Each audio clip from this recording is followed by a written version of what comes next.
because we did put that gesso down.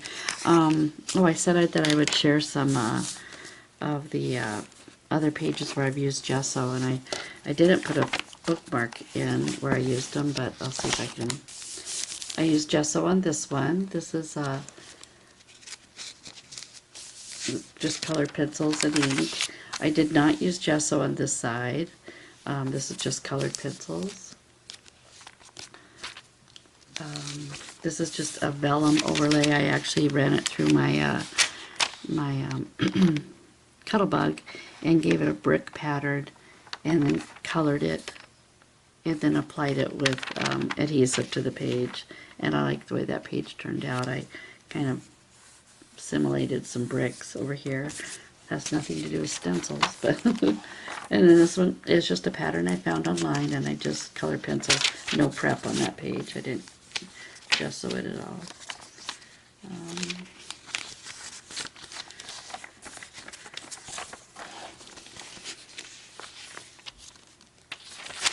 This is the very first page that I ever did in my Bible. I did not prep it. I used stamp pad inks, and I had a lot of bleed through.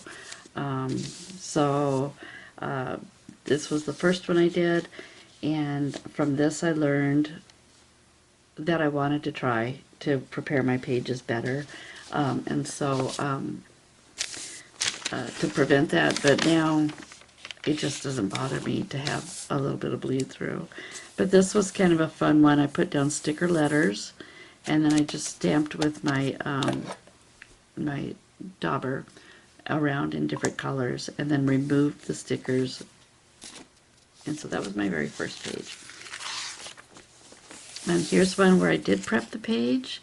I traced on some flowers, that pattern that I found online, and then I used color pencils and just blended.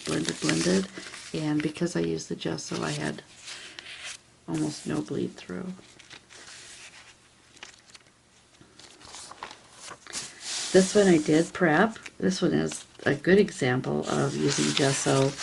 You can almost hear it. Feels like sandpaper. But this was done with stamp pad inks. Same idea I just showed you by sponging it on. I put a mask around everything that I didn't want to have color, and then I used the inks and sponged it on. And but this one has dried really well. I had a little bit of I used watercolors here, and then I had a little bit of bleed through, but not a lot, so not too bad. I'll show you the worst bleed through page that I ever did. Here's another one where we used a mask, and I have some bleed through, and I did not prep that page before, so I think you could probably see a pattern. No prep, I get bleed through. This one I did prep, and I had very little bleed through. This one I did prep too. And I don't have bleed through. You can see it because it was dark, but this one I have no prep. I just use colored pencils, and it doesn't show. And this one is just colored pencils. Oh, I forgot about this one. Just colored pencils, but the ink bled through. So the lines, the dark lines, I used a gray pen, and you can see that that does show through, but not bad. So, oh, here's one of my favorite pages. I totally prepped this one, and I did use colored pencils, but I think I might have used watercolor pencils on some of this too. It looks like I did use watercolor pencils. Oh, I used a blender pen, that's what I did. So yeah, I used watercolor pencils and a blender pen, and then I prepped the page with gesso first, and that's why I have very little bleed through, even though I have intense color over here. And a little bit of bleed through, well, not really, but that just was a lot of color. And I prepped this page, and so I don't have a lot of bleed through. Okay, here's a good one. I didn't prep, or I didn't prep the page. Yeah, I did not prep this page. I used acrylic tube paints, you know, like you squeeze out of an acrylic tube, and swiped them on. Like I just put a little dot of green on my card and swiped it. And then where I did my bird, it bled through. So I reversed my bird and just colored it on the other side of the page. So whatever bled through was actually the bird on that side of the page. So it worked out well. But yeah, just work with your mistakes. So. But I did not prep that page. Here's a page that I did, and it's just a piece of vellum that I tipped in. And I just did a stamp. Miracles happen. And oh, here's a great example of no prep. So I just thought, oh, I'll just do watercolors, and I did not prep the page. And that one's pretty strong bleed through there.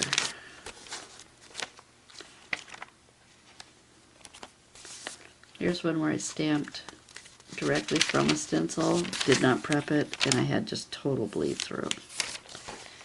But the page we were working on was here. It's right across from one of my biggest mistakes. And not this. This. Did not prep this page. And I put in watercolor pencils. I used a blender pen, and I kept layering on the pencil, the water, water brush, whatever. And man, did it bleed through. It bled through big time. So I used my gesso that was white that I bought by accident. And then what I did was I decided what I was going to put on this side of the page.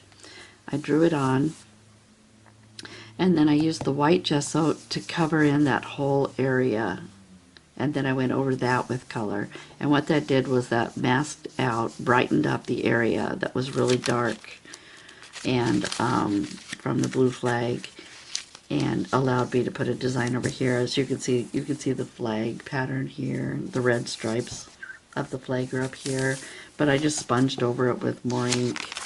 And oh, and I gessoed this page. So I did this page without prep. It bled through. I went on the whole page on this side with clear, the whole page. Then on the area where I wanted to put my design, I used white, and that white then brightened, popped that out, and I was able to apply color down. Almost looks like a sticker, but that was because I put white gesso down. And that's how I fixed it.